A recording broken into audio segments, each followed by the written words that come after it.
But this week on the NFL Coaches Hot Seat, according to Bleacher Report, Gridiron, Urban Meyer, David Coley, Matt Nagy, and Joe Judge. Hot boy.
All right, so I don't know if anybody saw this, but after the Vikings won last week, there was an awkward celebration with Kirk Cousins, and Kirk Cousins was screaming his favorite quote, "You like that?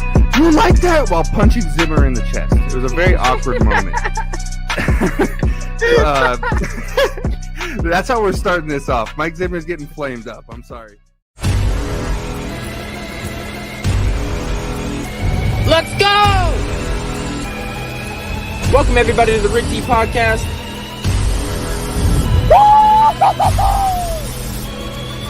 Fucking let it ride then. How about them Cowboys? Poyer over McGregor any day. The Rick D platform is live right now.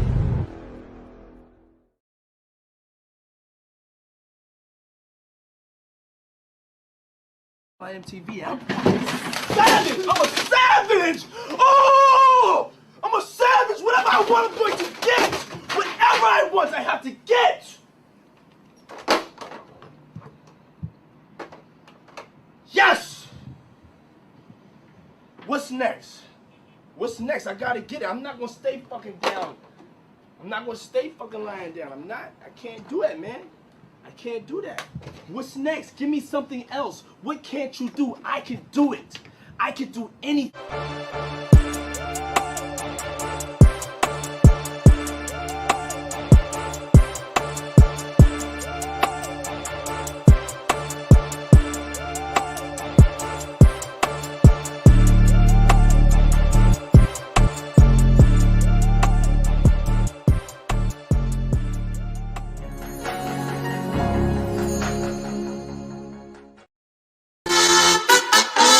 Oh, yeah. We are live with the Talk Your Talk show, the first show of the year, January 5th, 2022. What is up, everybody? I am your host of the Talk Your Talk show, Eric Holmes. You can follow me on all social media platforms down below at RickT_E, baby. We are live on Twitter tonight. We are live on YouTube tonight. We are live on Twitch tonight. And if you're not watching in any of those places, we are also live on the Rick T Podcast Instagram with it blowing up. Chat is blowing up, man. I see my guy Little J6, Delon, Andreas. Everyone is here. Sergio's in here. Everyone is here watching the Talk Your Talk show via the Rick T Podcast Instagram live, man. Like I said, if you're not watching on Twitter, YouTube, Twitch, definitely shoot over to the Rick T Podcast Instagram and watch us live, man. Like I said, I am Eric Holmes, host of Talk Your Talk show, man. Sitting here with my baby girl Leia while she is sleep. She can sleep to the loudest music, man. But we have a hell of a show for you guys today. Like I said, starting off the year right, man. January 5th, 2022. Talk Your Talk is back, man. I appreciate all you guys for sticking it out wherever you guys may be sticking it out from. Instagram, Twitter, YouTube, Facebook Live, anywhere. We appreciate you guys for tuning here on the Rick T platform and watching all of our shows, man. Especially tonight on the Talk Your Talk show. Boy, we have a hell of a show for you guys tonight. Like I said, first show of the year. So let's get into some Talk Your Talk news, man. Starting off with, I won't say last week's games, But we're going to go ahead and hit last week's drama, last week's news before we get on to this week's stuff right here. So like I said, Talk Your Talk news starting here. You guys see the image on the screen. Last week, as Jalen Hurts was walking off the field out there in Washington playing the Washington football team, a bunch of Eagles fans were cheering at the rail. Yeah, Jalen Hurts. Yeah, Jalen Hurts. As he got to the tunnel, the whole rail collapsed. You guys can see it. He was that close to getting his whole knee blown out, to getting a bunch of wrong shit that just happened, man. So, like I said, it was a sticky situation going on for Jalen Hurts as the railing breaks, as a bunch of Eagle fans tumble over the rail, almost into his knees, almost ruining, I would say his postseason per se. He played it off cool. He got up, took a bunch of pictures with everybody, and he actually made a statement and said, "I tried to handle the situation with a lot of poise and show compassion for the people that fell down. Really, but I know it could have been much worse." He said that, and then days later, Jalen Hurts actually sent out a statement to the NFL, to Commissioner Roger Goodell, saying, "To whom it may concern, I am writing to inquire about the follow-up action being considered in response to the near tragic incidents that took place at FedEx Field on January 2nd, 2022. As you are aware, many individuals, including fans, media personnel, and myself, were placed in a dangerous situation when portions of the FedEx Field tunnel collapsed. Although I was able to prevent the barrier from crushing onto me, that was not the same for others who could be suffering from lingering injuries. Though the initial shock, my first reaction was to assist those involved. However, while I displayed a calm composure, I understand the severity of what happened, and I am extremely concerned for the well-being of fans and media. As a result, I would like to know what safeguards in the NFL and Washington football team are implementing to prevent this from ever occurring in the future. The resources of the NFL and team organizations ensure our safety through playing this physical sport. But what happened on Sunday put both our fans and players unnecessarily at risk long after the final whistle. I look forward to hearing from you on this matter. Sincerely, Jalen Hurts." And let's go ahead and be fucking honest here. Let me go ahead and hit chat. Like I said, if you're not watching on Twitter, if you're not watching on YouTube, if you're not watching on Facebook, if you're not watching on Twitch, go ahead and shoot over to the Rick T Podcast Instagram Live. We are live on that as well, where chat is just blowing the fuck up. People definitely want to see what's going on with the Rick T Podcast, the Rick T platform. So we appreciate all you guys for tuning in here, and we appreciate you guys for all tuning in here. Let's keep the chats flowing, though. Like I said, the Jalen Hurts situation was a little bit sticky, almost took out his knee. If you guys seen the video, it was fucking horrible. Like, literally, he's like, "Yeah, I just won the game." Got to the tunnel. Soon as he got to the tunnel, the whole railing just collapsed, y'all. Almost onto his knees. You got that quick instinct, jumped out the way. But if you watch the video, some dude literally smacked his head on Jalen Hurts' helmet on the way down and then smacked his head on the ground when he hit the ground. So it was a sticky situation all around. I definitely feel for Jalen Hurts. Definitely feel for everybody who was injured during, the whole matter there at FedEx Field in Washington. Piece of shit arena. That arena spews out, sewage water. I know you guys have heard the rumors of that, a couple weeks ago. It was actually this year in 2021. Sewage water was spewing from one of the portions in the stadium all over fans. Shit water on your fans, man.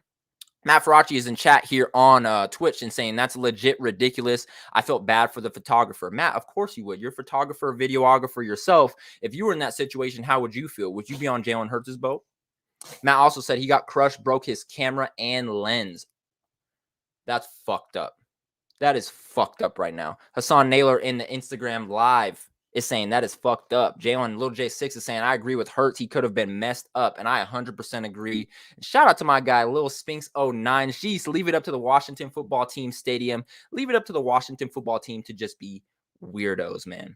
And speaking of the Washington football team, we're going to get into something that we've actually really never done before. I got a little 4 or 5 minute story, documentary for you guys about, per se, the Washington football team. Starting off here, as you guys know, the Washington football team on February 2nd, 2022, 2022, less than a month away, the Washington football team is revealing its new name, logo. It's revealing its new identity.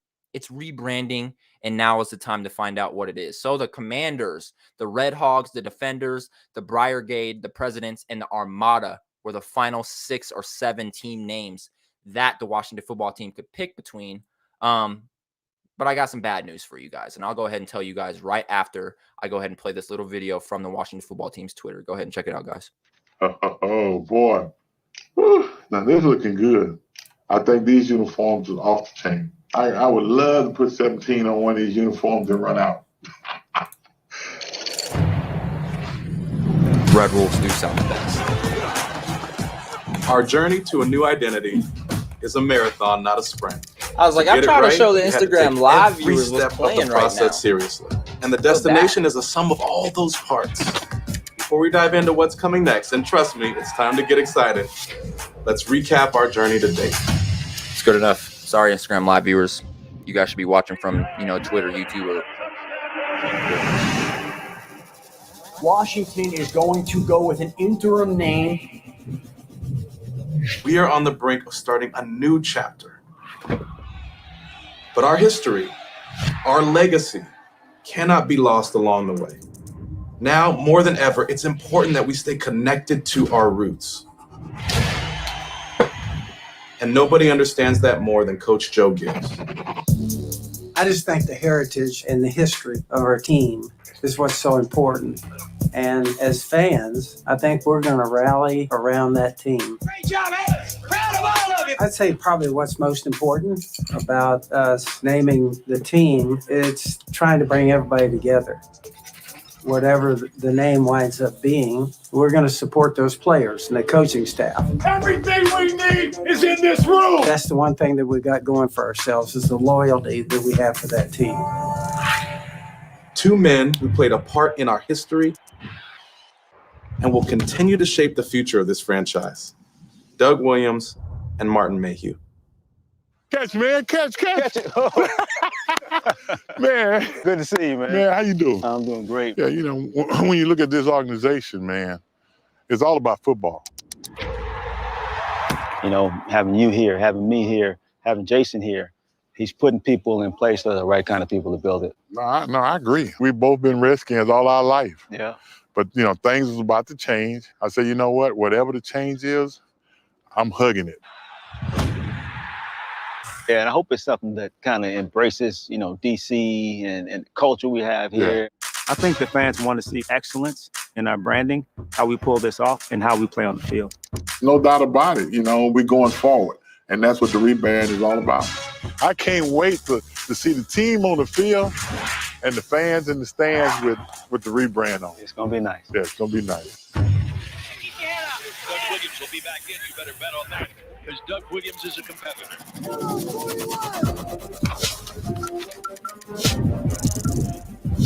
Now, we understand the importance of choosing a meaningful name, one that will anchor the team for the next 90 years and beyond. We're in a pivotal point in history. I think that moving forward, it's going to be really great. I think the name should encompass honor and respect and pride and family. The rich history of the Washington team. This is going to be the name going forward, hopefully forever. And we believe we found a name that our fans and our team across the DMV and beyond can really rally behind. You like it? Yeah, right off the bat. It's the right attitude, right? Yeah. Run right through this tackle and on into the end zone. Fan feedback has been crucial as a part of this process. And over the last 18 months, many of you have shared very vocally your love for one name in particular, Wolves, and specifically Red Wolves. We noticed this early on, and we immediately started exploring it as a serious contender. And it made it all the way through to the end stages of the process. The legal team is part of the creative process, but also engaging in very technical work, right? Looking at all the similar names and logos that might be out in the marketplace and how to make sure that you create enough distance from rights that other folks have, that you don't get yourself into legal trouble. Yeah, searching the intellectual property landscape is extraordinarily complicated for something like this that's going to be this famous and this widely used. As a result of the comprehensive vetting process that we had to go down, we became aware that these names were not viable options because of existing trademarks held by other teams.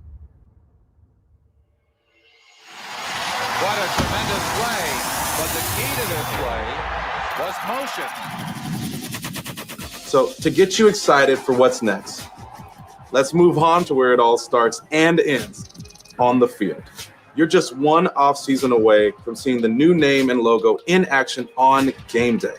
It means a lot to be a part of putting together the first roster to play under that new brand and something that's going to be lasting. So I'm really excited about that opportunity. If that doesn't feel real yet, maybe a glimpse into our progress on helmets and some really dope jerseys will do the trick. Oh, now this is looking good. It's a clean uniform. I'm a guy, I believe in clean uniform. You just got the number and the uniform stripes around the shoulders, and that's it. That's going to be a good-looking uniform. They're really clean, really crisp. They look cool. So I think the fans are really going to be excited about how the new uniforms look. All right, so here is one of the main helmets. I love this. Mm-hmm. Right on. I think the look's going to be hot. I think the fans appreciate the look as well. Mm-hmm. Yep.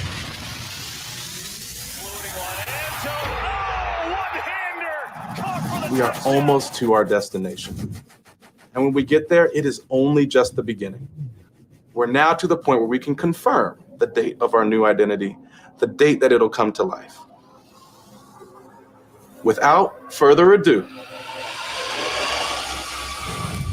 2222, baby. Hail to the greats that laid the foundation for our legacy. Hail to the fans we consider family.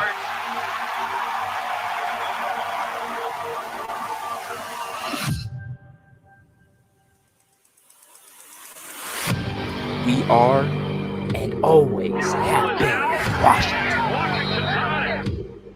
We'll fight for our community. And together, we will define our future. We will launch.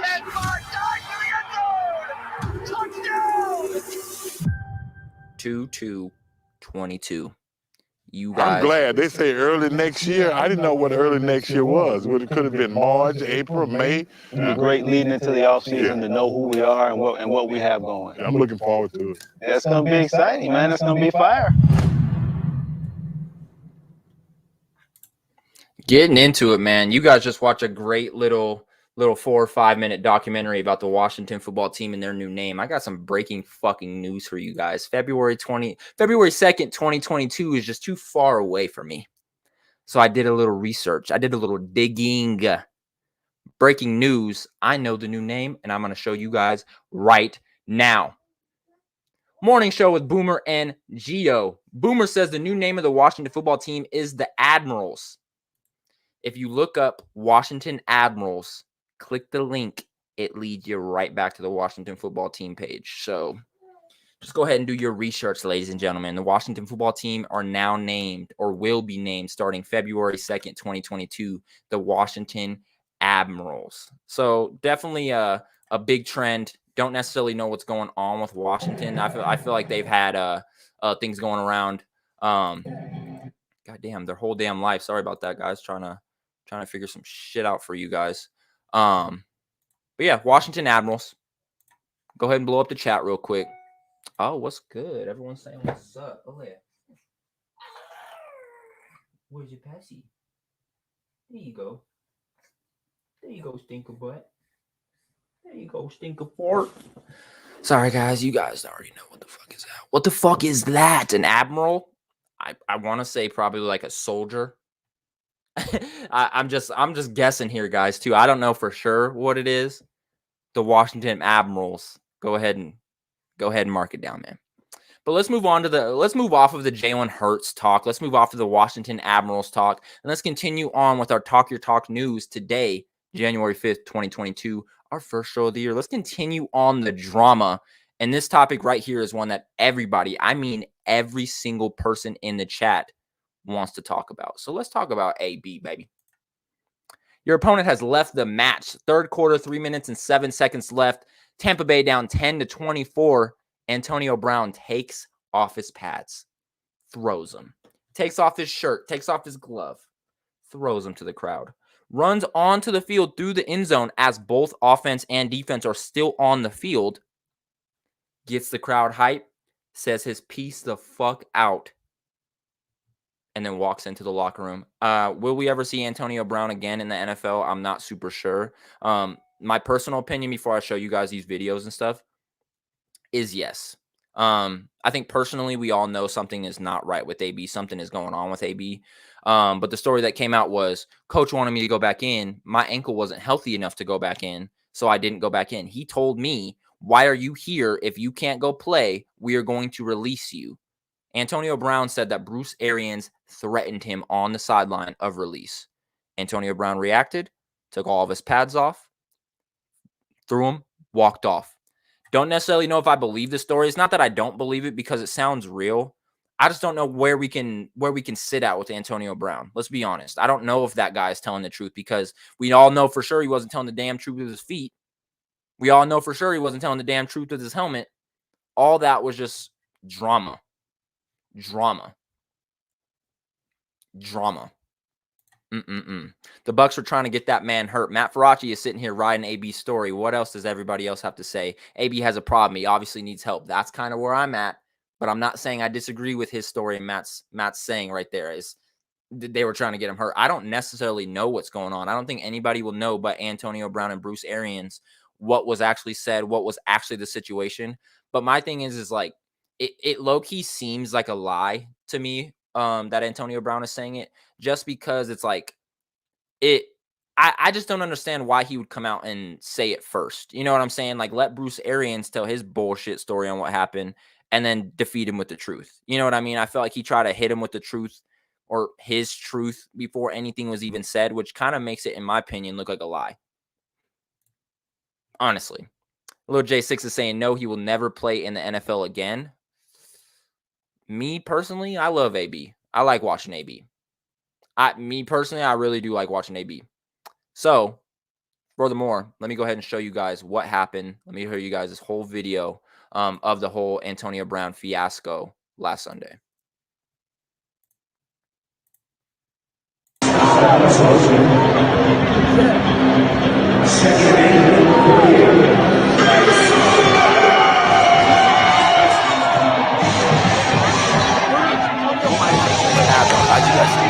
Tried to calm this man down.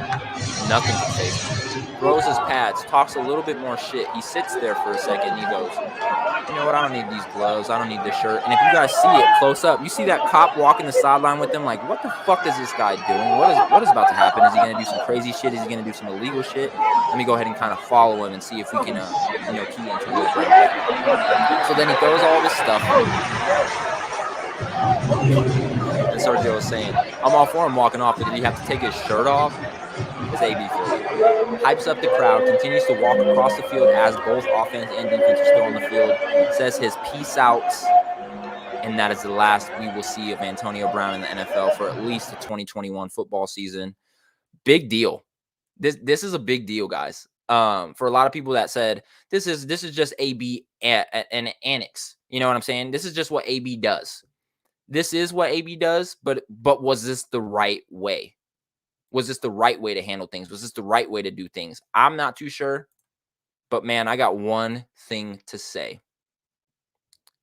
Go Little Rock Star Band. AB, do your goddamn dance. When I'm walking, face the lie that I'm hawking. No, don't want it, won't happen. Right here, y'all.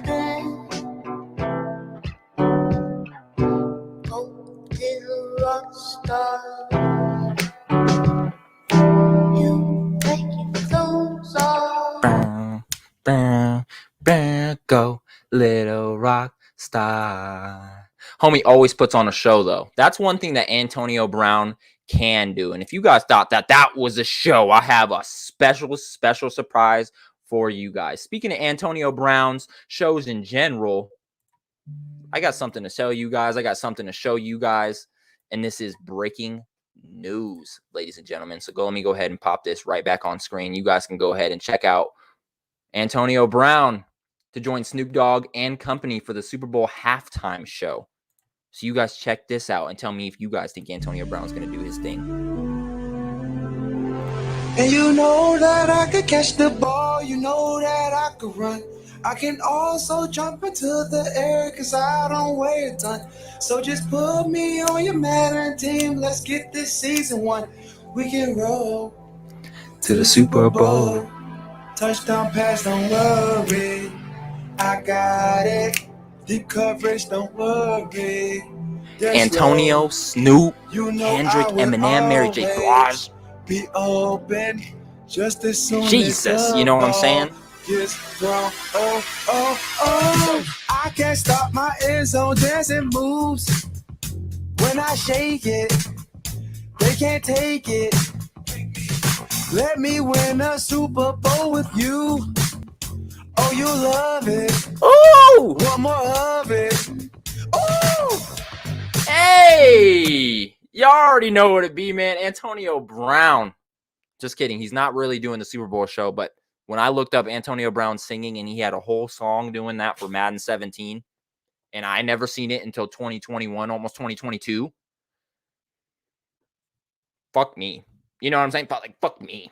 Antonio Brown, this guy is a whole talent, but we're not finished on this Antonio Brown situation. He actually had some nice things to say following the final home game of his old-time quarterback, Big Ben Roethlisberger. So we're going to go ahead and check that out. Let me go ahead and back this up for you guys, and then I'll go ahead and play it for you guys. So check this out, man. Antonio Brown, right after Big Ben's final home game in Pittsburgh.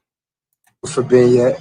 I know everyone's wondering, is his last game in Pittsburgh tonight, and would it end like this? But it may not end like this. I know Ben, he's a competitor. He loves to play football, one of the greatest quarterback all time, and I just don't see him hanging it up.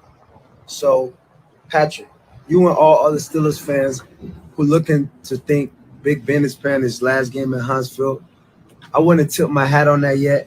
I wouldn't bet on that yet because Big Ben has a lot of football yet left, and he didn't say that his career was over. He didn't say that it was his last game in Huntsville, so we can't speculate and recollect upon him not playing anymore. So let's be positive. Let's cheer him on. Let's wish for one of his best games tonight, and let's keep business booming. Let's keep business booming, AB, man. Shout out to Antonio Brown, keeping all energy positive when talking about the guy right here. Big Ben Roethlisberger, a legend, one you guys may know as the GOAT, ends his career after 20 years.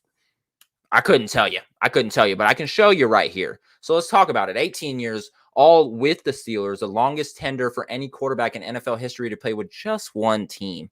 He had 0 losing seasons from 2004 to 2021. Never went 8-8 or less. 15-1, 11-5, 8-8, 10-6, 12-4, 9-7, 12-4. 12-4, 8-8, 8-8, 11-5, 10-6, 11-5, 13-3, 9-6-1, 8-8, 12-4, 8-7-1 with one game left. If they lose this game, they finish 8-8-1, which is still not a losing record. The guy has never finished under 500. Shout out to you, Big Ben. I wouldn't say you had the greatest last home game in Pittsburgh. But I will go ahead and say this. As we're talking about your last home game in Pittsburgh, fuck the Cleveland Browns. I needed 6 points to win my fantasy matchup to go to the championship, fight for $700 outright with my very own fucking father. 6 points. That's all I needed. 1 touchdown is 7 points. I have Nick Chubb in the game. They're on the 1-yard line. I wake Haley up. Baby, they're going to do it. They're going to give it to him. They're going to give it to Nick Chubb. We're going to do this thing. They fucking fake it and throw it over the goddamn top. Why she's calling me? Don't know. Why? She knows I'm live. This is absurd. Shout out Mike Tomlin. Mike Tomlin in his 20-something years with the Steelers, 15 years with the Steelers. It is 15 because Bill Coward actually coached Big Ben in the first 5-6 years of his career. Shout out to Mike Tomlin, also never having a losing season coaching the Pittsburgh Steelers. He is one of the GOATs. And let's not forget, he is one of very few African-American coaches in the NFL, man. So shout out for that. Shout out to Mike Tomlin for knowing the game of football. Shout out to Big Ben Roethlisberger for having his very last home game in Pittsburgh and doing his damn thing, man. As he has his last home game in Pittsburgh, we all knew that the Browns were eliminated from playoff contention, but the Steelers were not. But there are a couple other teams that are still not eliminated from playoffs. So let's go ahead and talk about this, man. This weekend, if the Jaguars beat the Colts, and the Colts are saying, yeah, fucking right, over my dead body. The Raiders and Chargers will both make the playoffs in a tie as long as the Jaguars beat the Colts this week. And we all know the Colts are in the playoffs. Will they play Carson? Will they play Jonathan Taylor? Will they play Darius Leonard? Nobody knows. Will Trevor Lawrence get a big win to help out both the Raiders and Chargers sneak into the playoffs in a tie? Basically, that meaning both teams could kneel every play until the time runs out and make the playoffs. It could be a 0-0 game with the 0 seconds left.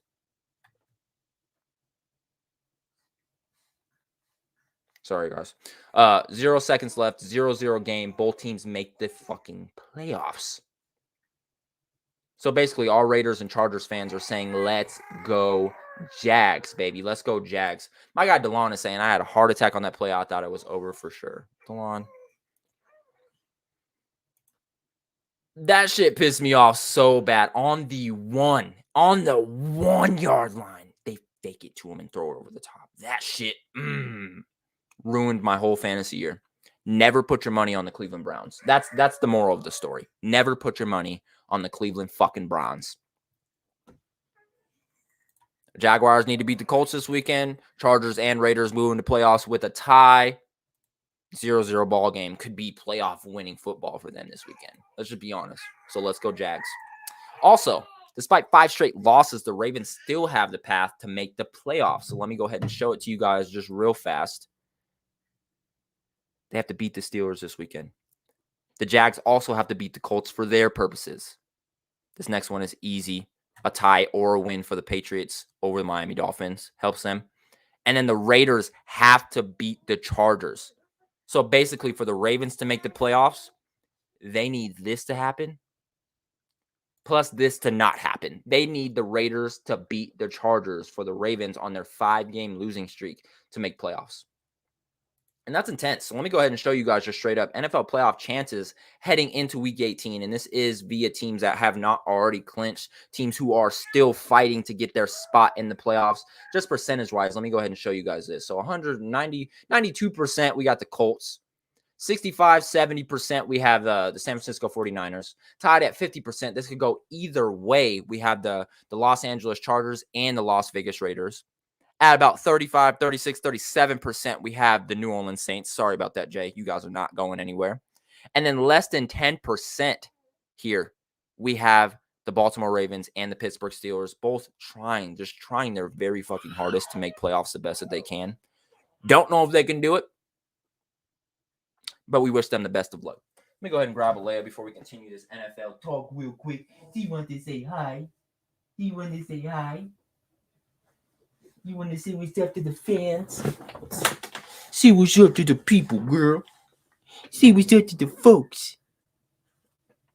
See what's up, baby. See what's up.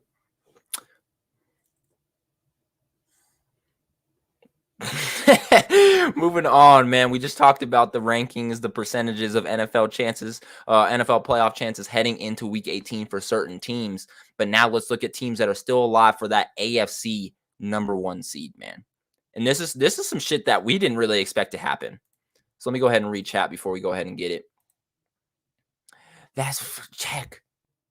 What up, Callie, Kalina? Appreciate you for tuning in, watching the Talk Your Talk show here on the Rick T platform, man. Dubs.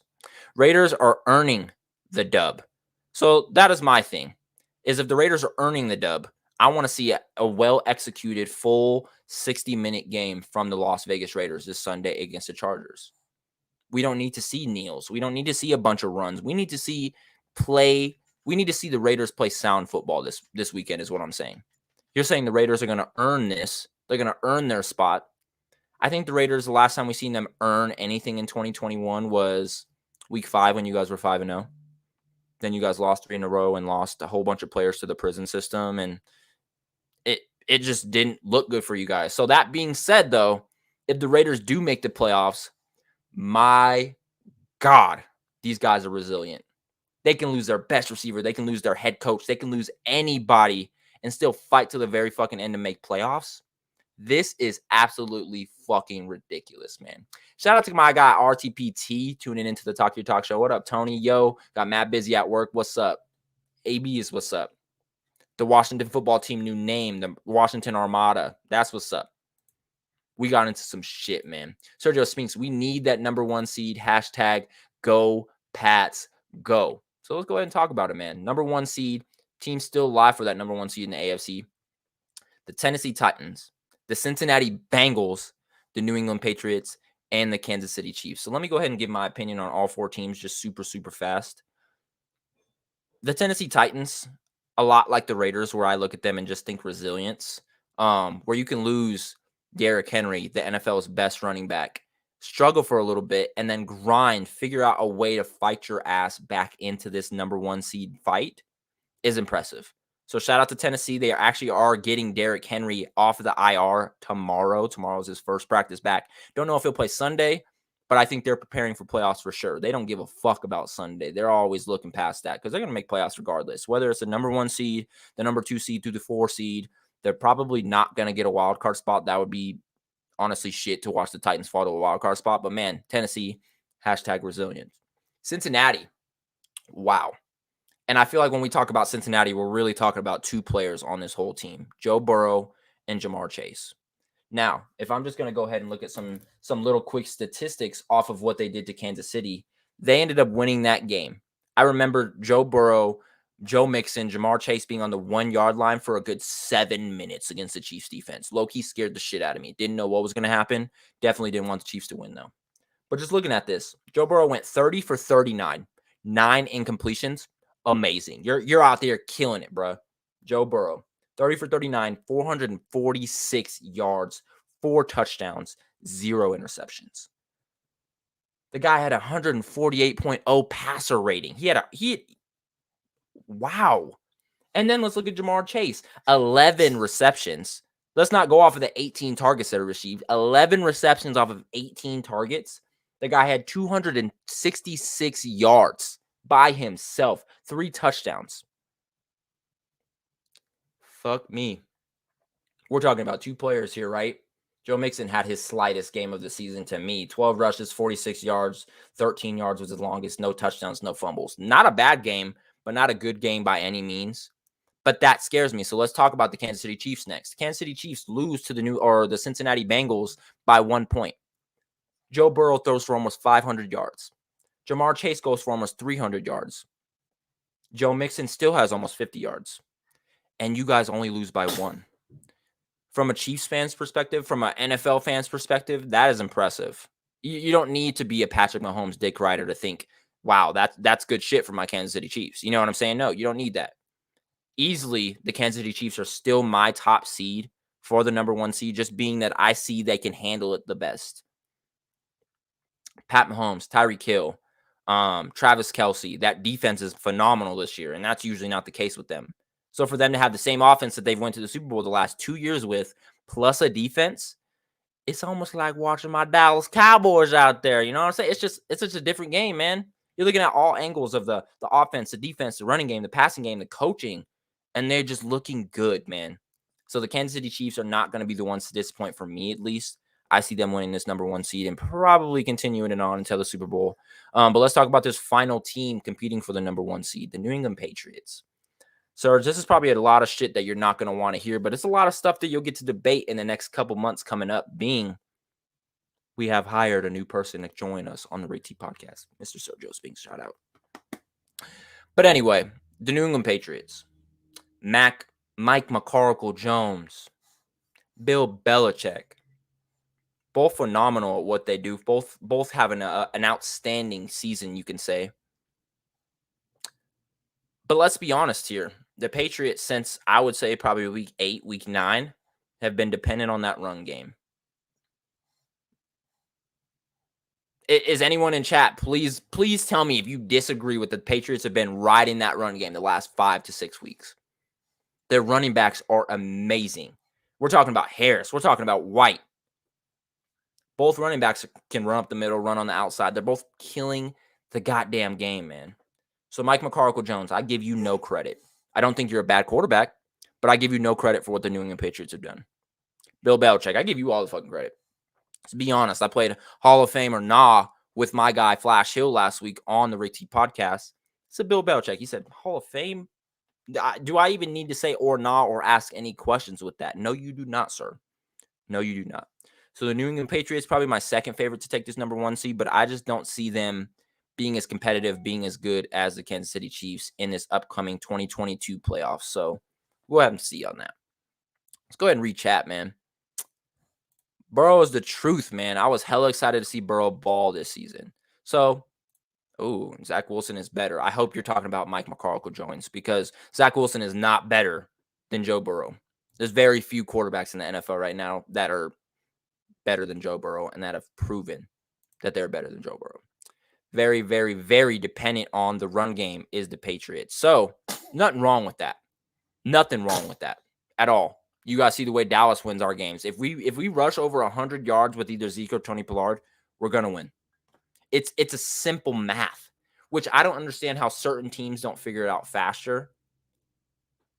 If your key formula is the run game, if you can run the ball 100 yards and it shows statistically that every time you reach 100 yards rushing, you win by 7 or more, let's throw the fucking ball. No, you run the fucking ball. It doesn't matter if it's with Zeke. It doesn't matter if it's with Tony Pollard. It doesn't matter if it's with Harris. It doesn't matter if it's with James White. You run that ball because that is your guys' formula right now. Very simple, man. I called this months ago, though. I won't be surprised if they lose first round. Yes, Mac, but over the last 5 games, Zach has the best passer rating, touchdowns, and yards out of all rookie quarterbacks. And let's not forget about Zach Wilson. The dude just went toe-to-toe with Tom fucking Brady. And shout out to Tom Brady. Zach Wilson and Tom Brady were born on the same day, 22 years apart. Weird as shit. So something about Zach Wilson pushed Tom Brady to go ahead and get that dub. Let's talk about some other record-breaking shit that happened this week, or about to happen this week in Week 18. So the most sacks in a single season is 16, or 16 games played. It's 22 by Michael Strahan in 2001. He had 22 and a half.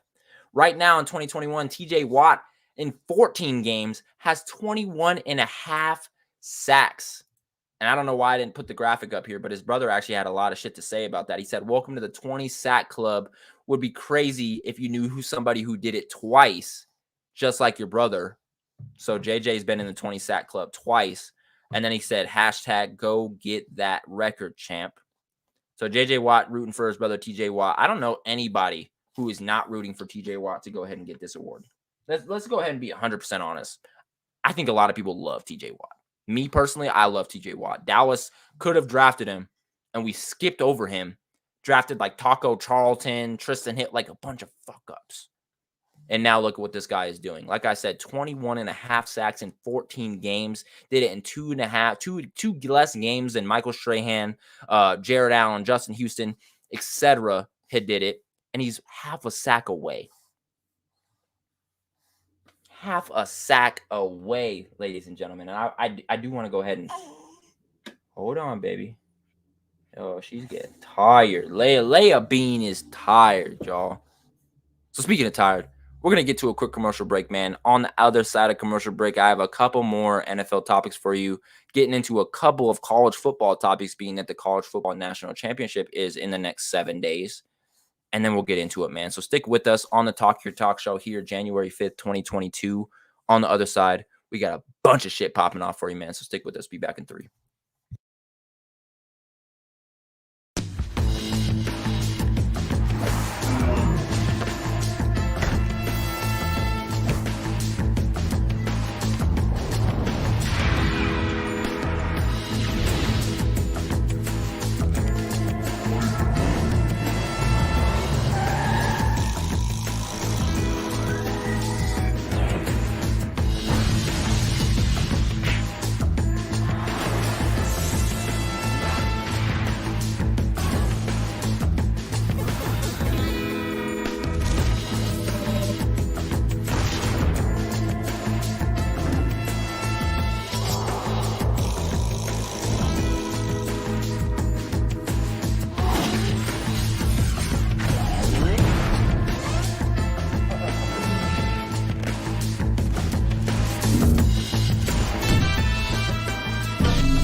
For many times I was laughed at and not believed in, but I was still a kid with a dream.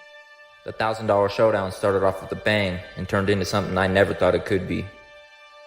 I feel I still have room to improve. I still set goals for myself to strive for. I'm never complacent. Everyone had a motive.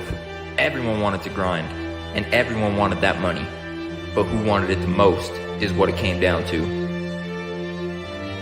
Where alliances started, alliances were also broken.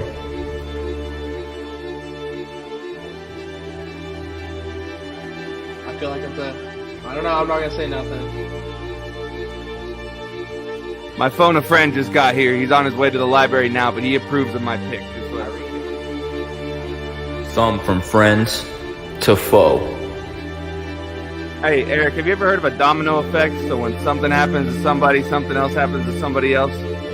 Yeah, what's going on here? Don't I'm you do sorry, it to my me. guy. Don't you? I'm sorry, guy. That's jacked up. 6 teams made it, but who wanted it the most? Who was going to do anything for that money? And most importantly, for that championship? Incomplete. Fuck the Jets, the Brady Bunch, Rocky's Butt Fumbler, oh, Delno, or Beans Above the Frank. While some are looking from the sidelines, someone is going home with the gold. The league is just heating up. It didn't start week 1. The pressure starts now. The draft, the trades, that's all over with now. It's time to fight till the end.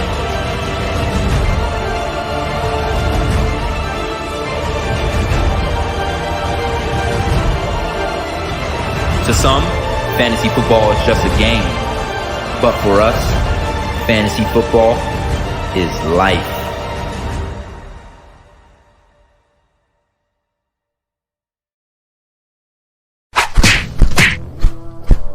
Right now, I'm watching the Jake Paul, Tyrone Woodley fight. They are the main event. But let's talk about who's fighting next.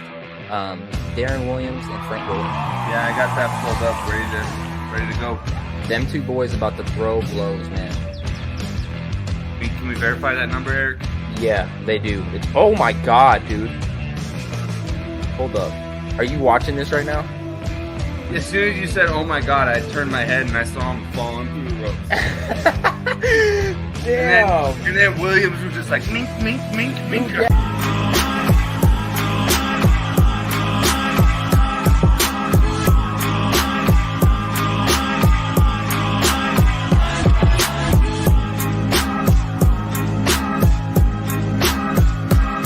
He was fucking him up. God damn, you guys are not watching this Jake Paul, Tyrone Woodley fight right now.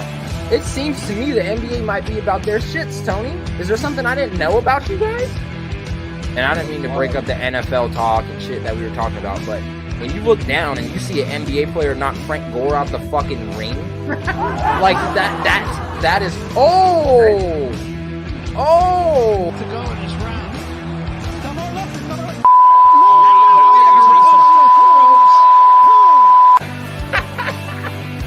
What is happening?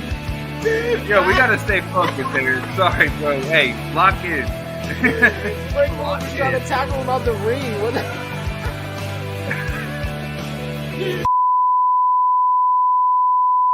Darren is a legit boxer, I guess. So yeah, Frank Gore just got to play linebacker for the first time ever. So that was fucking wild.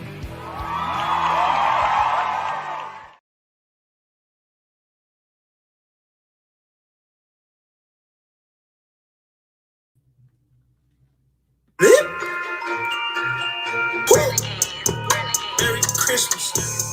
Merry Christmas. Merry Christmas. I got hoes on my wish list. I got hoes on my wish list. Yeah, shoot. Yeah, no, I'm just fucking with you. Welcome back to the Talk Your Talk show.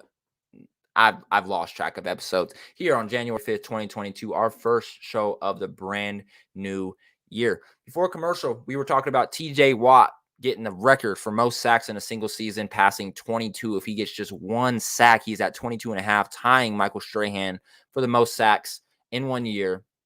22.5. But let's talk about one of the quarterbacks that he has fucked up all season long. Maybe for the last 2 years, the 2 seasons long. Baker Mayfield. First of all, like I just said, never put your money on the fucking Browns. They will fuck it up for you. $700 just out of my pocket, thrown in the air like a piece of garbage the other night because they didn't want to give Nick Chubb the ball on the 1-yard line. They faked it to him, threw it. Of course, it was a touchdown, but my nigga, like on the 1, you're going to fake it to one of the best ground and pound running backs in the game, if not the best. But Baker, his future is not certain in Cleveland, man. So let's look at the potential 2022 landing spots if the Browns or Baker decide to move on from each other, according to Cody Benjamin. So number 1, the Houston Texans. Number 2, the Washington Renegades, baby. Number 3, the Denver Broncos. And I know you Denver fans probably don't want to hear that, but let's be honest here. Baker has been playing like shit the last 2 seasons. Is he a bad quarterback? I personally don't think so, or I wouldn't have drafted him in fantasy. Is he playing like god-awful garbage? Is he playing like dog water? Yes, he is. At 4, Seattle Seahawks. They're picturing that Russell Wilson moves on from Seattle if that happens. Number 5, the New Orleans Saints. I can actually see Baker down there in New Orleans. He just kind of has like that New Orleans swagger to him. I think he would actually fit very well with the Saints, and that could be their next franchise quarterback. Number 6, the New York Giants. Bring them to the East. Bring him to the East. He will fucking live worse than he did in when playing Pittsburgh, when playing Baltimore, when playing all these other teams that the Browns play. He will end up worse playing Dallas twice a year. So just don't do it for yourself, Baker. At 7, the Carolina Panthers. No one really knows what's going on down there with Sam Darnold, Cam Newton, PJ Walker. They have literally 3 starting quarterbacks on their roster. And I don't think any of them are starter material as of right now moving into week 18. I don't think they're in playoffs. It doesn't matter. But, man, it's just a shit situation to see that some teams are looking at Baker Mayfield after the 2021 season saying that this could be our next franchise quarterback. What the fuck happened in a year? Just last year, the Browns were supposed to be a contender for the Super Bowl this year. Now they're not even making playoffs. Baker was one of the top talents in the league last year going into playoffs. Now he's not in playoffs. I'm just a little concerned / confused on maybe what's going on in general in Cleveland, and what's going on inside the mind of Baker Mayfield. I'm interested to know that. Oh shit, bro. Hold on, let me read these. Not gonna lie, Browns will be stupid to get rid of Baker. 100%. Like I'm saying, he's been playing bad, but he's not a bad quarterback. That's their franchise. They drafted him knowing this is our franchise. And now, 3-4 years later, you're talking about should have took Kyler. Wish we would have took Kyler somehow, some way, man. But this just isn't it, man. So I don't know. Just sent you AB attorney statement to your phone, but it's long as fuck. He's the most successful quarterback for them in over 20 years. And they've had about 27 different quarterbacks. So when you find the decent one, you keep one, especially when you're a Cleveland Brown. You know what I'm saying? Remember how high you were on him, too. And that's what I'm saying, Matt. I drafted this guy in the fantasy draft, and I was low-key confident about it. I said, this guy just led the Browns to the playoffs for the first time in over 20 years. And the first time in my life, Baker did it. He beat the 11-0 Steelers, in playoffs in Pittsburgh to knock them off. And yes, they weren't undefeated at the time, but the 11-0 Steelers at some point last year were better than the 7-0 Cardinals this year. And people were piping up the Cardinals to be one of the hottest teams in the NFC. Those teams have fallen. Those teams have been beat by certain players, certain quarterbacks. Baker Mayfield example. And now the Browns are looking to move on from Baker Mayfield. Hopefully that doesn't happen. But I don't know. Let's talk a couple more subjects, man. This past weekend, points scored on Sunday. The Seattle Seahawks put up 51. The New England Patriots put up 50. They put up a 50 burger on Jacksonville, dog. I knew to play their defense in my fantasy, and it just still wasn't enough. But they put up 51 and 50. The New York Giants have put up 49 points in the last 5 games of football. These guys put up 51 on one game. Took them 5 games to put up 49. Is Joe Judge, Vanilla Vic, a.k.a. Daniel Jones, Saquon Barkley, are they a problem up there in New York? I think so. And I'll tell you this. This is my hot take for the New York Giants. It is not Daniel Jones. Everyone is going to say it's Daniel Jones and Joe Judge, and no, it's not. You got rid of one of two parts of your problem. Jason Garrett was a big fucking part of you guys' problem. How do you watch him run the Cowboys organization into the ground for 10 years and then say, Jason, here's the keys to our offense. We got Saquon, we got our future Daniel Jones. We don't really have a receiver, but you don't need a receiver, right? You got rid of him. In my eyes, the Giants got better without Jason Garrett. Now, hear me this, everybody. The second part of the Giants' problems up there in New York, like I said, it's not Daniel Jones. You guys got rid of Jason Garrett. It's Saquon. Saquon is the problem up there in New York. He has the Odell Beckham, I would say, mantra around the organization, around the fans. New York is brainwashed. How do you guys see Odell Beckham get one good catch, and then for the next 4 years, that's all you guys know, that's all you guys rock with is OBJ and one-handers? You guys got hypnotized around one player who did one good thing for that organization, and look how it ended up. We draft Saquon. Oh, he's the best running back. He's better than Zeke. He's going to finish higher than Zeke this, Zeke this. Saquon is the GOAT. What has happened since Saquon has been on the Giants? Because I'm pretty sure I showed Tony a stat actually a couple weeks ago on the Rick T podcast. Saquon and Baker have the same amount of rushing attempts in the last year and the same amount of touchdowns in the last year. Baker and Saquon Barkley. It is not. It's not Daniel Jones. It's not Joe Judge. It is fucking. It was Garrett, and it is Saquon. You get rid of Saquon, the fans have to open their eyes to the whole team and not just one player. When you guys get delusional on one player and you guys think that player is your everything, you guys are giving Saquon the ball 30, 35 times a game.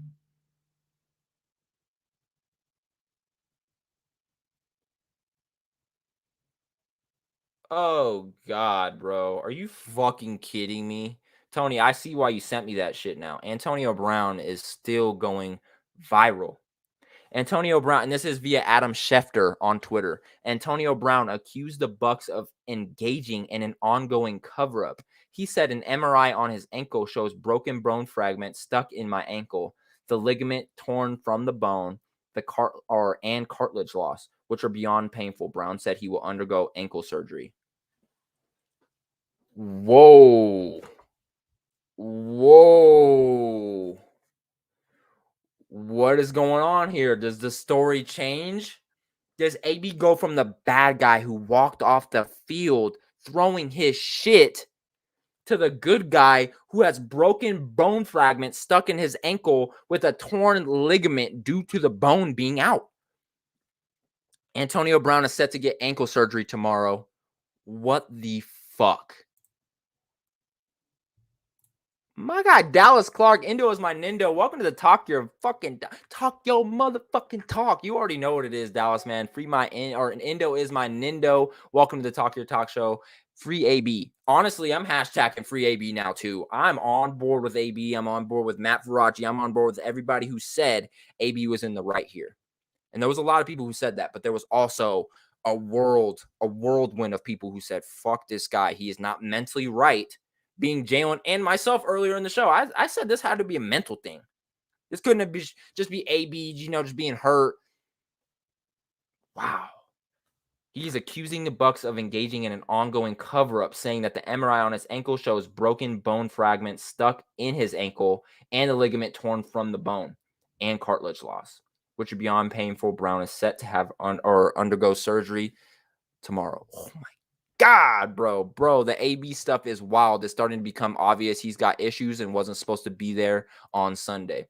So when you put it that way, you kind of hit both points, both standards of it, Dallas. You said he's got issues and he wasn't supposed to be out there on Sunday. So I think we all know he has, I wouldn't say issues, but he's got like that Kanye mindset where like nothing matters but AB. In AB's head, nothing fucking matters but himself.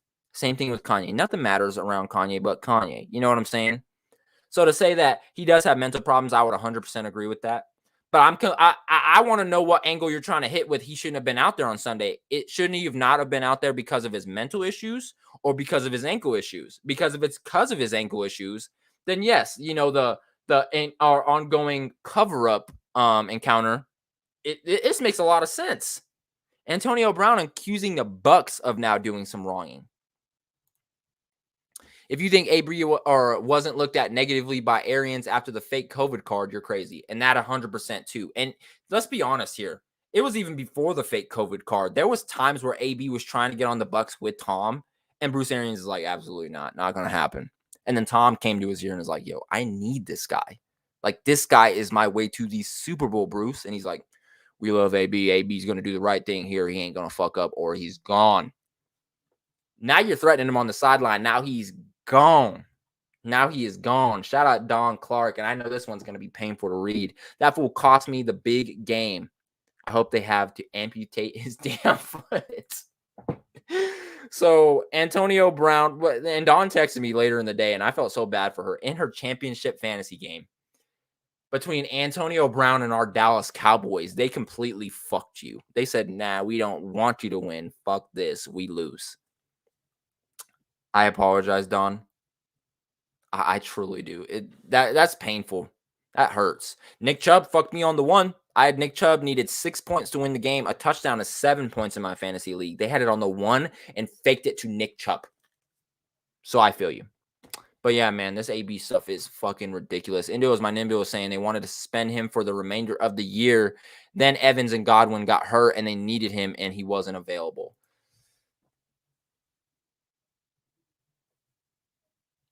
That makes a lot of fucking sense too. And I never really thought of it that way. Like, I always thought that AB wanted to get back out there. But after everything that's going on and, you saying that and stories are coming out, maybe Antonio Brown never wanted to be out there with Tom Brady and then, going into week 17, week 18 for the Tampa Bay Buccaneers. This maybe just not what he wanted, maybe not what he needed. Did I win mine, Don? No, I lost by 4 fucking points. Because they wanted to fake it to Nick Chubb on the 1 yard line. The Browns sold. Never put your fucking money on Cleveland. They sold me. They sold me so bad, bro. On the one, and they fake it to Chubb. Get out of here, man. Dude's got issues mentally, but his ankle was hurt, and now doctors are saying he was hurt the whole time, and even having high threshold for pain, he should never have been cleared for that game Sunday. What? He could fake a COVID card. Maybe he's faking this. I don't want to say he's faking it, but he did run off the field, jumping and getting all hype. And I get that probably doesn't do too much damage. But if it's as painful as you're saying it is, running and jumping and hyping the crowd up, and then being at the Brooklyn Nets basketball game the very next day, it's just not looking good for you, brother. Homie definitely got CTE, man. I'm so shocked that I got that notification. It was just like.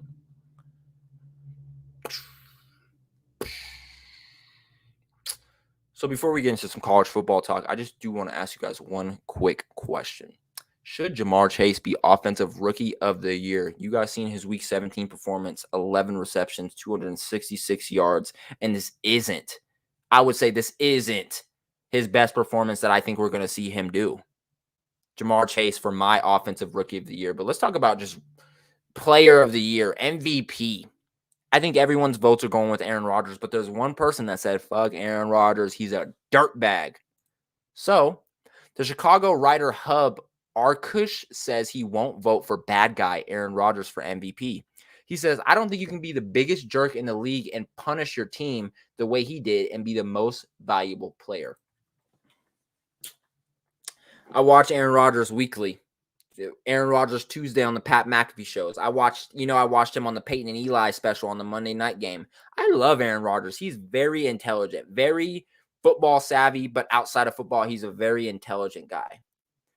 But then you hear someone say something like this, and it brings back memories.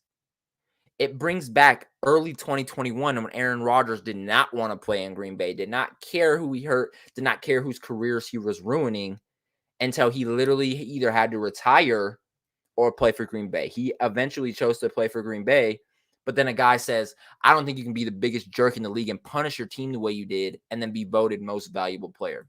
I think the way he is playing MVP caliber. But let's be honest here. This guy did just try to just throw the Packers away less than a year ago. And now he's like, I love Green Bay. I might come back here next year, yada, yada, yada. Like, Aaron, come on. Give us a little bit of truth here. Give us just a sprinkle, a little bit of Salt Bay of honesty, guy.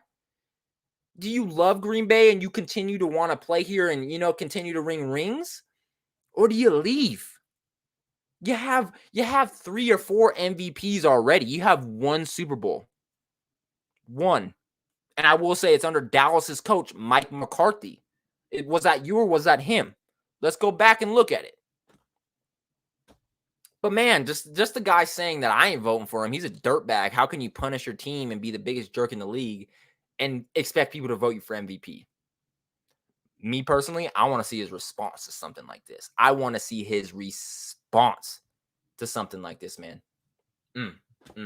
Beautiful. Indo is my Nindo.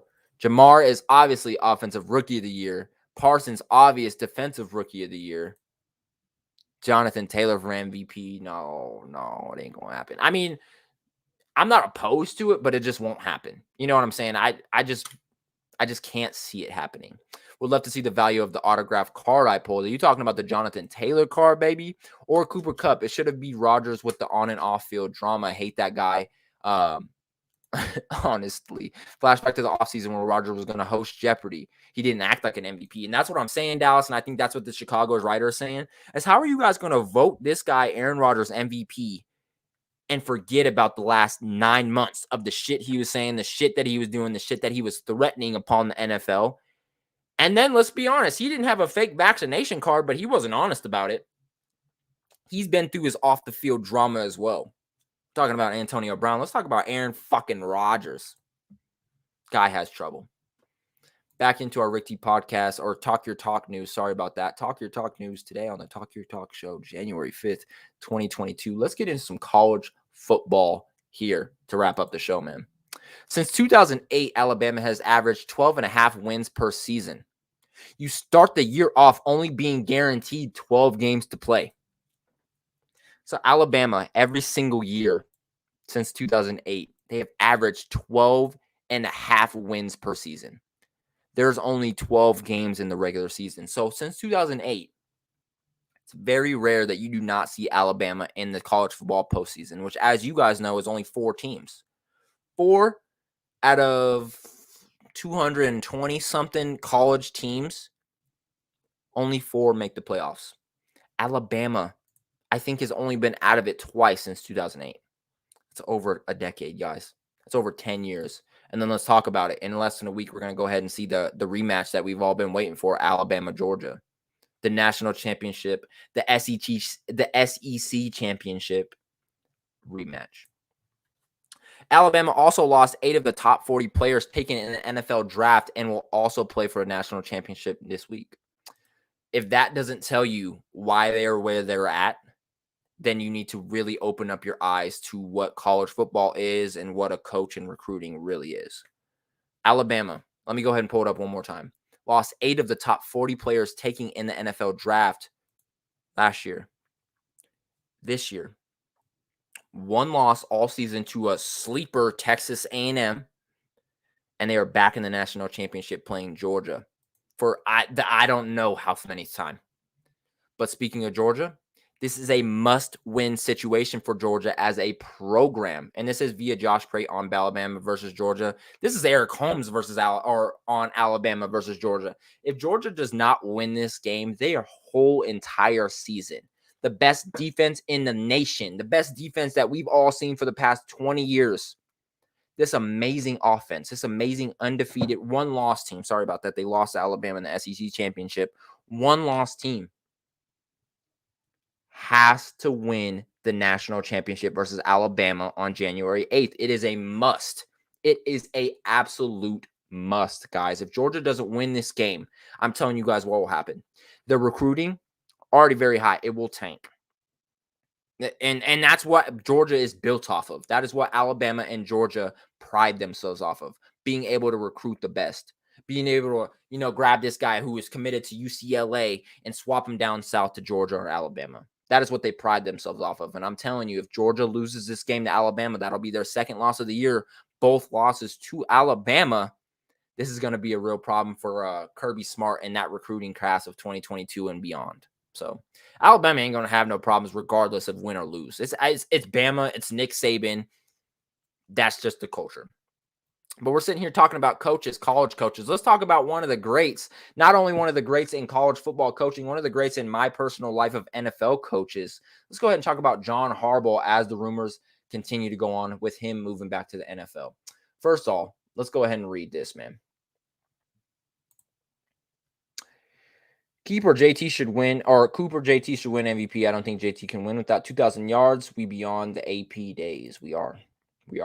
And you can be an absolute dick, but if you're the most valuable player, you're the most valuable player. And this is coming from a college All-American. So on the football field, they don't really care how you act off the football field, it sounds like. I agree. Rodgers doesn't deserve it. Anyone but Aaron. Wow. Cooper JT. I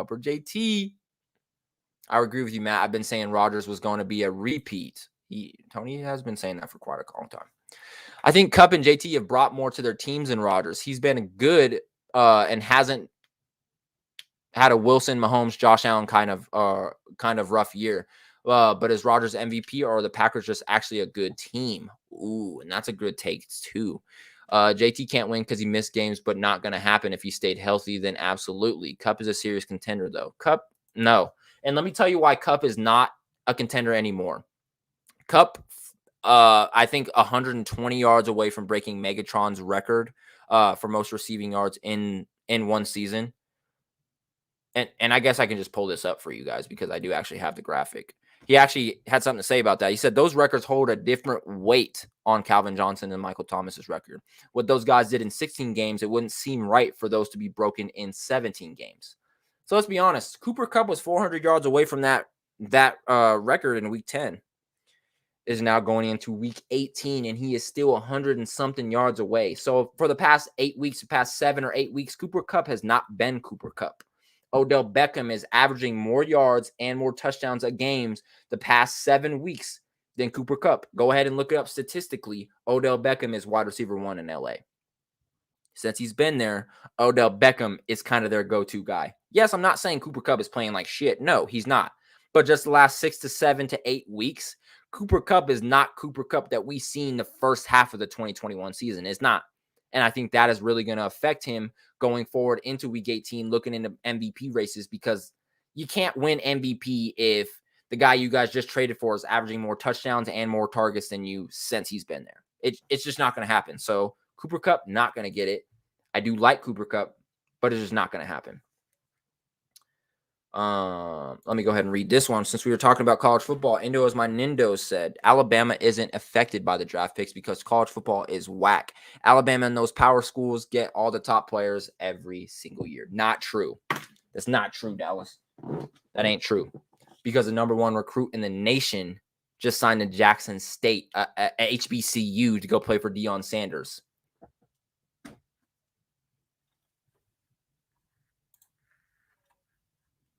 I don't know. Yeah, Cooper killed me the last few weeks in fantasy. His first half of the season is why my team was 10-1. And that's what I'm saying, Matt. And I'm not trying to talk shit on Cooper Kupp. I'm not trying to talk shit on your fantasy team. I'm just being 100% straight with you guys, bringing you guys statistics and facts that Odell Beckham is number 1 wide receiver on the Rams since being there. So Cooper Kupp will not win that award, being that, have you guys ever seen a wide receiver 2 win that award? Not me. Never mind, Kupp out of MVP conversation now too. And that's what I'm saying, bro. I had to put you guys on some statistics, on some facts to go ahead and tell you guys what it is. It's probably because in the beginning of the year, he was missing Woods, his true competition. Look at how they definitely played when Diggs in Minnesota, and they start locking down Kupp, and they finally got a second wide receiver option. And I think if we can be honest here, Odell Beckham is not just some trash ass guy. He can play, he can ball. But he shouldn't be wide receiver 1 over Cooper Kupp and what Cooper Kupp has been doing all season long. And that's what I'm saying. OBJ has been absolutely balling. You can't deny that. OBJ has been playing like OBJ in New York. I think Cleveland really put a damper in OBJ's career. And it sucks to think that, because like he spent 4 years there just wasting his life away. and now he's back in LA. Imagine what he could have did in that 4-year span for any other team. For any other fucking team. Now Odell Beckham is now wide receiver 1 on the LA Rams. And if we're going to be 100% honest, I think if you really wanted to, let's not talk 2021. Let's talk 2022 season going into the 2023 season. Cooper Kupp, Odell Beckham, who do you guys think will have more receiving yards, more touchdowns next year? My money is on Odell. Now that Odell has his feet under him, he's getting to know Stafford a little bit better. He's comfortable in LA. I knew he wanted to be in LA in the first place. I called that from the jump. You guys can go ahead and look at my tweets back when he was a free agent. I've been calling either LA or Seattle. Wanted to be on the West Coast. That's where his girl lives. It's simple. But Odell Beckham is going to have more receiving yards than Cooper Kupp, more touchdowns than Cooper Kupp next year in the 2022-23 season. Mark my words. Mark my words, man. Too many weapons on the Rams now, spreading the love out west. Have to. Good for the team, but bad for Cooper. And Baker's ass. OBJ found the right home. Coop just getting out the number 1 or wide receiver 1 coverage. It's taking double coverage. Stafford struggling for a couple weeks before OBJ signed, and once people started keying on Kupp. I guess we'll go ahead to say, me personally, I hope with all my might that's who Dallas gets in the playoffs. I would rather play the Rams than the Cardinals. I would rather play a Cooper Kupp, Matthew Stafford, Odell Beckham out Rams with Sony Michel, Aaron Donald, Von Miller. I'd rather play them than Kyler Murray without DeAndre Hopkins. Honestly. No, it's not because of what they just did to Dallas this weekend. I just think the Rams are a better matchup for somebody like Dallas, personally. But let's move on, man. Let's continue the college football talk. I talked about John Harbaugh. John Harbaugh might be tempted to leave Michigan and return to the NFL, specifically with the Oakland or the Las Vegas Raiders. Did I just see that right? Does this guy not know the bad juju that's going on in Las Vegas right now? Does he not realize that they've lost their wide receiver 1 to the prison system? They've lost their coach, to lawsuits and shit that he's filing on the NFL. He's going through some crazy shit. They have lost absolutely every single thing in Las Vegas, and they are still where they are at. Like I said, resilience. If they can fight all of that and in the next year get somebody like Jim Harbaugh, who just went to the college football playoffs for the first time in his 8-year college football coaching career at Michigan. I don't know if it'll work, but I'll tell you what, it'll look good. It'll look real good. Derek Carr, Jacobs, you got Harbaugh. Yeah, I mean, they definitely still have some pieces that they're missing, but it looks good for the Raiders, man. It's looking really good. And I just talked about Justin's Raiders. Now let's talk about it Sooners. Caleb Williams is entering the transfer portal, but where will he end up? And these are not his final 5 schools. These are just the schools that people have the crystal ball on with him going. So we have Oklahoma still in his top 5, USC with his old coach Lincoln Riley. We have the Oregon Ducks, which I'll tell you guys right that he is not coming to Oregon, nor do we want him. We have Ty Thompson, the 5-star freshman that just sat behind AB all year long waiting for his turn. Then we get Bo Nix, the transfer from Auburn that comes in this offseason. So we already got a Ty Thompson, Bo Nix competition going on. And I just talked to Spencer Webb last Saturday on the Rick T podcast about that specific situation. He said he is excited to see both those quarterbacks deck it out. I don't necessarily think Caleb Williams wants to go somewhere where he's going to have to fight for another chance. Because let's be honest, he just had to fight half the year against Spencer Rattler. And he did get it. But I think a lot of that's because of Lincoln Riley. I think Lincoln Riley just maybe liked his personality, liked himself better than he did Spencer Rattler. Not a lot of people like Spencer Rattler. But then we got Ole Miss and Penn State. But there's one school specifically that has their eyes on him that is not up here, and I'll show you guys right here. UCLA, Tony, is a school to watch for Caleb Williams after interest was reciprocated Monday afternoon in their Zoom meeting. So Caleb Williams is actually having Zoom meetings with Chip Kelly and the UCLA football team. Mutual interest is there. My thing is it a smoke screen? Does he love LA so much that he will come to LA? But is he just smoking everyone saying UCLA when he really is going to USC? I think we'll have to find out. Caleb Williams is in transfer portal. And he did just hop to the number 1 recruit in the transfer portal after he did come out. Quinn Edwards, the 5-star freshman, just came out from Oklahoma, went to Texas. Eli Ricks, the cornerback from LSU to Alabama. Kingsley Sudamadia, I think that's how you say his last name, Sudamadia. 4-star freshman offensive tackle from Oregon to Yale, or BYU, not Yale. That is the worst. Oregon to BYU. Jamar Gibbs, the running back from Georgia Tech, heads up to Alabama. Then looking at 6, Zach Evans, the running back out of TCU, 100% committed to Ole Miss. Jared Verse, the edge rusher, not committed yet. Brandon Joseph, the safety out of Northwestern, not committed yet. Cameron Ward, the quarterback, not committed yet. And then we have Dylan Gabriel, the quarterback from UCF, has verbally committed to UCLA, where UCLA has their eyes on Caleb Williams. So let's talk about that for a second. Dylan Gabriel verbally committed to UCLA. Then this tweet comes out. UCLA is a school to watch for Caleb Williams after interest was reciprocated. And then this comes out. Breaking news, former USC quarterback Dylan Gabriel will now transfer to Oklahoma after flipping his commitment from UCLA, source tells Chris Hummer. Gabriel is a number 10 player in the NCAA transfer portal per 24/7 Sports. Kyler Murray actually tweeted at him and said, "It's a privilege to play the position at OU. Embrace it and let's get it." Man, so you guys see this. Dylan Gabriel verbally committed to USC. USC shows interest in Caleb Williams from Oklahoma. Then we got Dylan Gabriel transferring to Oklahoma saying, "Fuck UCLA, fuck Caleb Williams. I'm going to go grab your gig and I'm going to do it better than you ever fucking did," man. So just the transfer portal is getting crazy, and I'm actually not done talking about it yet. Colorado wide receiver Brendan Rice has entered the transfer portal. Rice led all Colorado players with 822 all-purpose yards this season. And yes, Rice is the son of NFL Hall of Famer Jerry Rice. So Colorado, Boulder. I was actually excited to go watch that game because Oregon plays in Boulder this year. I was actually excited to go ahead and see a young Rice play. Not going to get that chance because my guy Brendan Rice is entering the transfer portal. Not too sure where he's going to end up, but the transfer portal is getting fucking ridiculous, man. Let's go ahead and read chat real quick. Chat is going fucking stupid. He finally turned a corner with Michigan. He should stay there. John Harbaugh, he might have just, let's be honest real quick. You don't have to win championships to be a great coach, because then we can look at Sean McVay. Doesn't have a Super Bowl ring, but easily a Hall of Famer in my eyes, and is easily a top 3 NFL coach in today's game.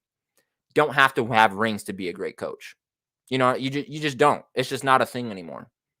But to be I would say a mid coach in the NFL, to go down to the NCAA and be one of the top paying, top tier coaches up there, you finally have one good season and then you just decide I'm going to dip out, doesn't make much sense to me.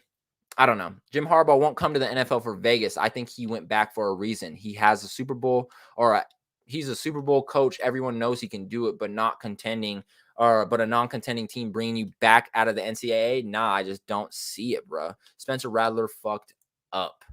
Yeah, finally Michigan gets a win when it matters. Rattler and Williams leaving. That's what I'm saying. Yeah, Caleb Williams and Spencer Rattler gone from Oklahoma. Oklahoma is riding with that Gabriel dude. Gabriel. You see Jerry Rice's son is transferring from CU, Matt.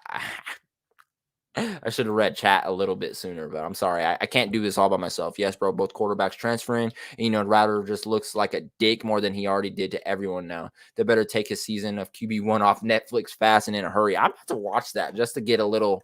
I liked Spencer Rattler. I didn't really see like the personality differences with him on that show, but I guess now, looking at the way his college career ended up, it's not looking too good, man. Thompson Robinson, Caleb Williams quarterback matchup. So Tony, Dorian Thompson Robinson is a 5th-year senior this year, so he has to leave. He's going to come to the NFL. He'll be a nice backup for somebody. Dorian Thompson Robinson will be a nice dual threat for somebody. He will be a nice Mariota for somebody. He'll come in there, get the first down, and head his ass right back to the sideline. He might play a little receiver, maybe a little bit of tight end, depending on his size.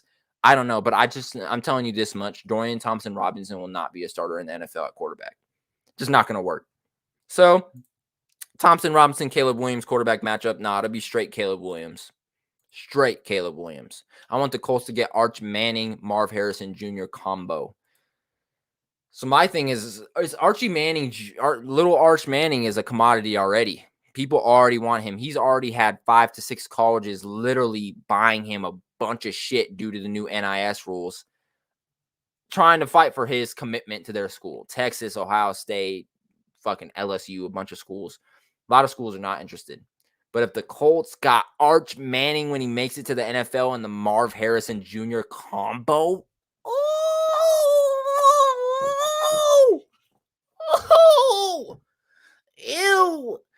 ew, that would be fucking nasty, Dallas. That would be fucking nasty. All they would need is you as the Dallas Clark at tight end. You know what I'm saying? Why that Dylan Gabriel pick look like a fat head in the MMA? I don't know, bro. Let me go ahead and read this, man. No more comments in. Still new to college football. Forgive me. No. Matt, believe me, Jerry Rice's son transferring is a big deal. It is. I just didn't read your chat before I clicked it up. I just did not read it before I clicked it up. Oh, wait. Ignore my comments. I'm talking to the wrong nigga. It's time to get off here. I've been on here for 30 minutes more than I probably should have, just because I felt like it was time to stay on and get you guys some facts about some college football and some NFL. But it's time to get out of here, man. This was the Talk Your Talk show, January 5th, 2022, our first show of the new year, man. I appreciate you guys all for tuning in wherever you're tuning in from, whether it's at home, whether it's at work, whether you're on your way to the liquor store, maybe the barbershop to get a haircut. It doesn't matter, man. We appreciate you guys here on the Rick T platform. This is the Talk Your Talk show. I am Eric Holmes. You can follow me on all social media platforms at RickT_E or the Rick T podcast page. And let's get it popping, man. I appreciate you guys. This is the Talk Your Talk show, January 5th, 2022. I'm your boy Eric, and I am out of here. Peace. I need you to stay,